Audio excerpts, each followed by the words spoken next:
আনারসের পাতা মেশিনে দিয়ে বের করা হচ্ছে আঁশ। একইভাবে আঁশ উৎপন্ন করা হচ্ছে কলা গাছের খোল থেকে। সেই আঁশ পানিতে ধুয়ে রোদে শুকিয়ে যন্ত্রের মাধ্যমে প্রস্তুত করা হয় সুতা। হস্তশিল্পীদের নিপুণ দক্ষতায় সেই সুতা থেকে তৈরি হচ্ছে ব্যাগ, জুতা, table mat, floor mat, box, চাবি রিং, নৌকাসহ ঘর ও অফিস সাজানোর প্রায় ১.৫ শতাধিক বিভিন্ন ডিজাইনের পণ্য। টাঙ্গাইলের মধুপুরে নান্দনিক এই উদ্যোগে নাম লিখিয়েছেন শতাধিক নারী পুরুষ।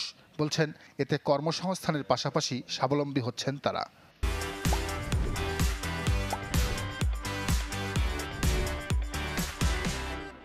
ডোরম্যাট, প্লেসম্যাট, পাপোশ, ব্যাগের কাপড় ইত্যাদি আমি তৈরি করে থাকি এবং ডিজাইনও করি। এই প্রোডাক্টগুলো বানিয়ে বাইরে পাঠানো হচ্ছে এবং আমাদের local buyer plus foreign buyer একসাথে জড়িত। কাজের আশায় বসে থাকতে হতো যে কখন কাঁচামাল আসবে, কখন আমরা মেশিনে কাজ করব এবারে। আর এখন কাজের কোনো অভাব নেই। পণ্য কিনতে ও দেখতে প্রতিদিন ভিড় করেন দর্শনার্থীরা।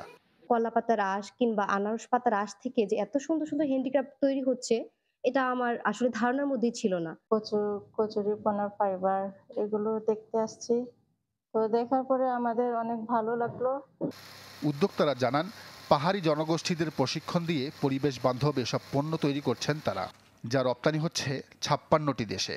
সরকারি পৃষ্ঠপোষকতা পেলে উৎপাদন আর রপ্তানি আরও বাড়ানো যাবে বলে মনে করেন তারা। গ্রাম থেকে আমাদের আদিবাসী থেকে শুরু করে সমস্ত ধরনের যারা পিছিয়ে পড়া মানুষ আছে তাদেরকে নিয়ে এসে আমরা প্রশিক্ষণ দিচ্ছি।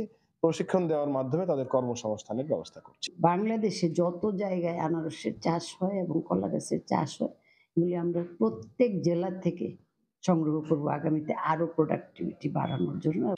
সব ধরনের সহযোগিতার আশ্বাস এই বিসিক কর্মকর্তার।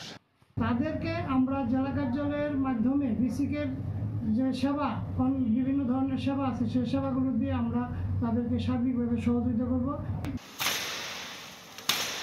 মধুপুর উপজেলার জাঙ্গালিয়া গ্রামে বুড়ো ক্রাফট নামের এই হস্তশিল্পের কারখানা স্থাপন করা হয় ২০১৭ সালে। Desk report, channel 24।